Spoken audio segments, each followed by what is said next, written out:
Selamat sudah ditandatangani Omnibus Law-nya oleh Presiden. Iya, itu juga biasa itu penyelundupan malam-malam. Semua yang dilegalkan tengah malam itu artinya ada perencanaan kejahatan baru.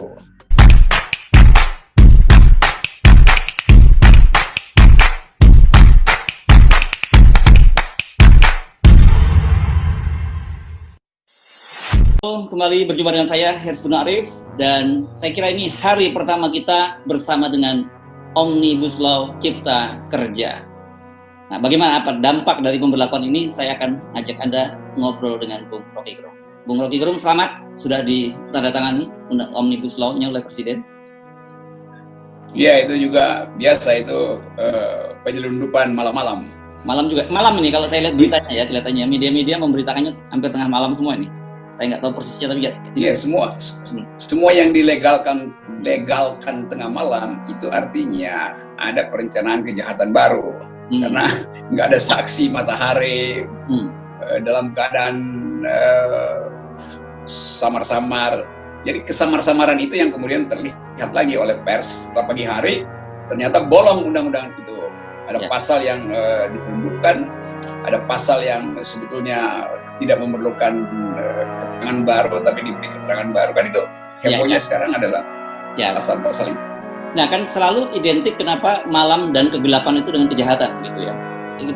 Itu mengapa? Itu sejak zaman dulu juga selalu begitu gitu. Kalau rezim abad kegelapan gitu bisa disebutkan sekarang. Masa kita bisa sebut juga undang-undang kegelapan? Ada pepatah mengatakan begini,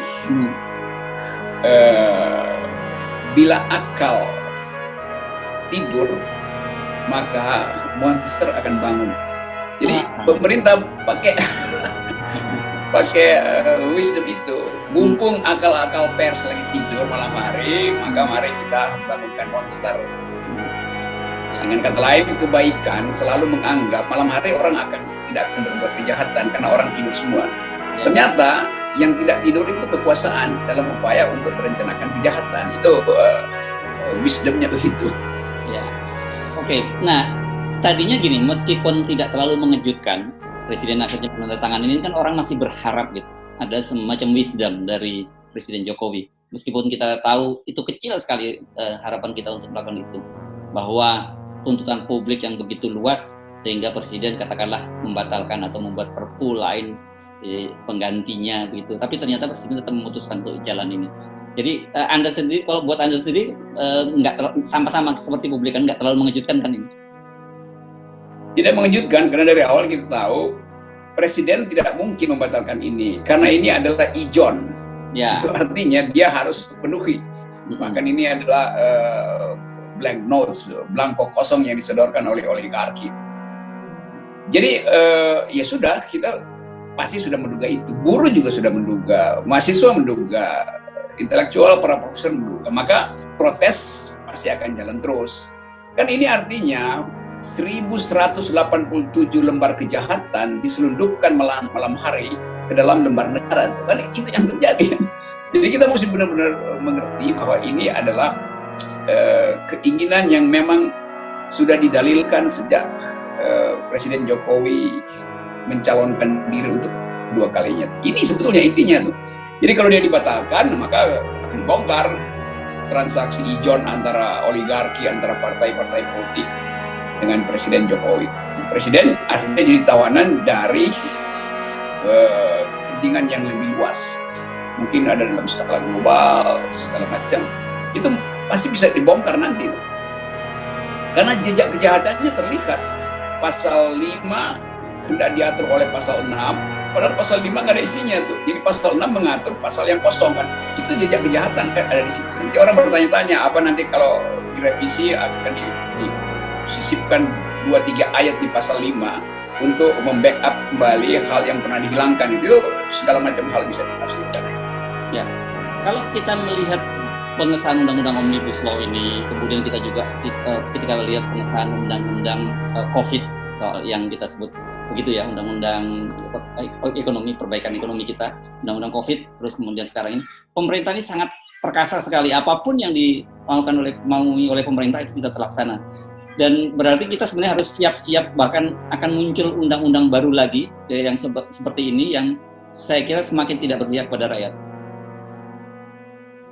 Pasti itu udah jadi dalilnya tuh.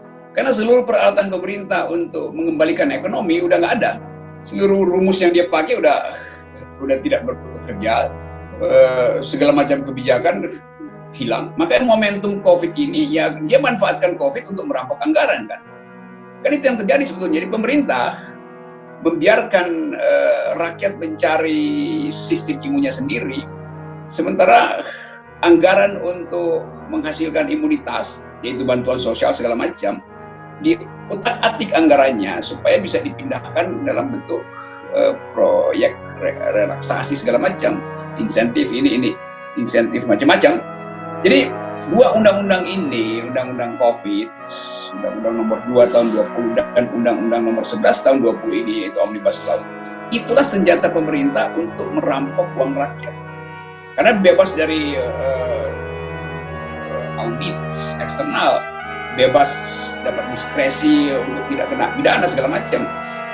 Jadi terlihat bahwa ini pemerintah sedang mengakumulasi sisa-sisa energinya untuk dipakai mengusung kembali rejim baru yang mereka juga rencanakan di 2024. Saya mau sebut aja ini orkestrasi kejahatan, dan nggak ada cara lain atau nggak ada cara yang lebih sopan menyebut bahwa ini adalah orkestrasi kejahatan. Dan sialnya orkestrasi itu konduktornya nggak paham not balok, sehingga hasilnya adalah kericuhan. Jadi keriuhan sendiri terjadi di dalam orkes itu. Ya, mereka bisa masing-masing berimprovisasi begitu ya. Iya.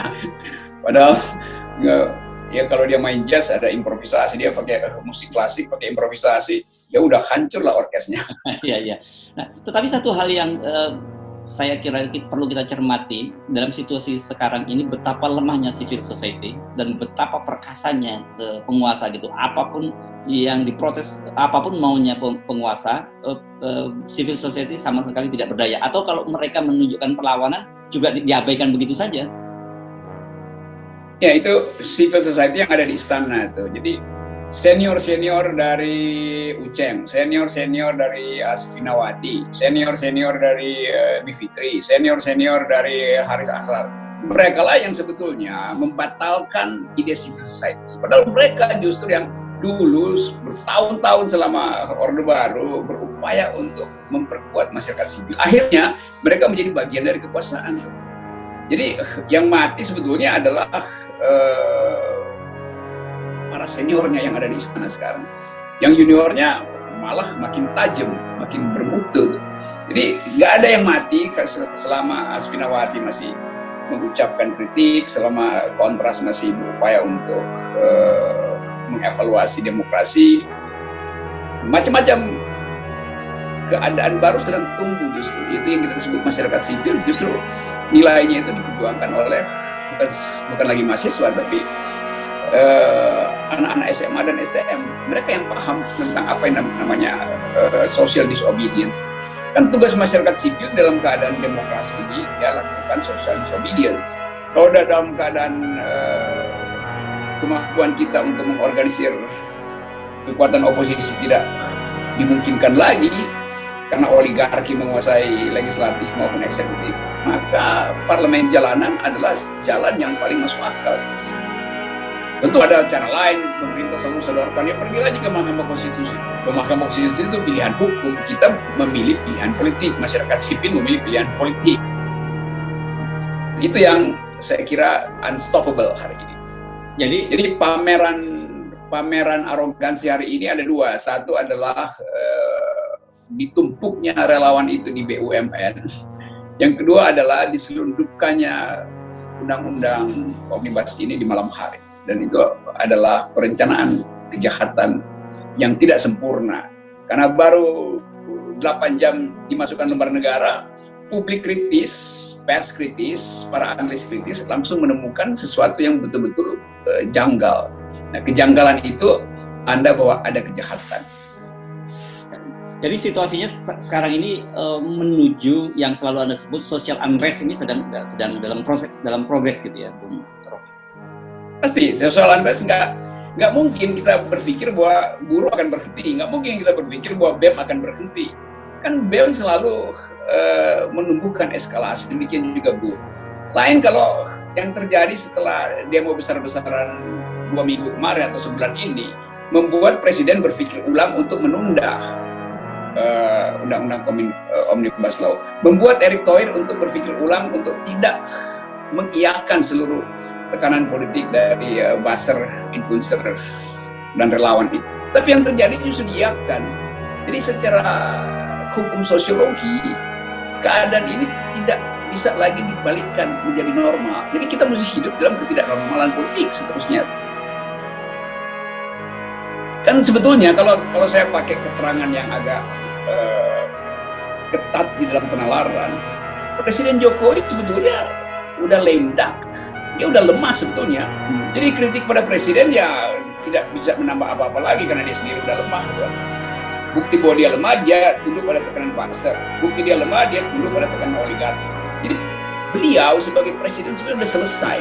Tinggal satu faktor kecil, ada menteri yang kemudian ngomong secara nyeleneh, kasih sinyal bahwa kabinet udah berantakan, lalu terjadilah social unrest. Ya saya nggak lagi sebetulnya berminat untuk kritik Jokowi karena hukum-hukum sosiologi telah merumuskan bahwa kekuasaan Presiden Jokowi betul-betul sudah selesai. Itu artinya kayak pohon, sebetulnya akarnya udah dipotong di bawah, dimakan rayap. Tapi kelihatannya masih berdiri tegak tuh, tinggal badai kecil ya dia roboh. Ya. Ini bukan keinginan saya, ini prediksi saya berdasarkan ilmu pengetahuan bahwa seluruh perubahan sosial terjadi dengan cara yang sama tuh. Kalau legitimasi sudah turun ya sebetulnya kekuasaan itu udah goyah. Ya. Kan yang menunjukkan legitimasi turun bukan sekedar oposisi yang ngotot untuk memperpendek atau mempercepat circle elektoral. Yang menunjukkan justru pers bikin survei, ya legitimasinya turun, kepercayaan publik turun, bahkan survei yang dekat dengan istana nggak bisa lagi mata dengan memanipulasi statistik.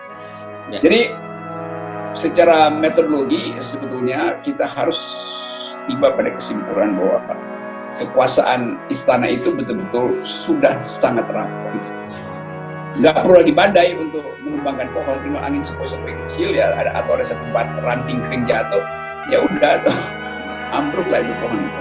Ya, ini saya kira kabar menarik dan kalau sebagai orang media menyebutkan sebagai breaking news bahwa seorang Rocky Gerung sudah tidak lagi berminat untuk mengkritik Jokowi, Presiden Jokowi bukan Jokowi. Iya, Presiden Jokowi.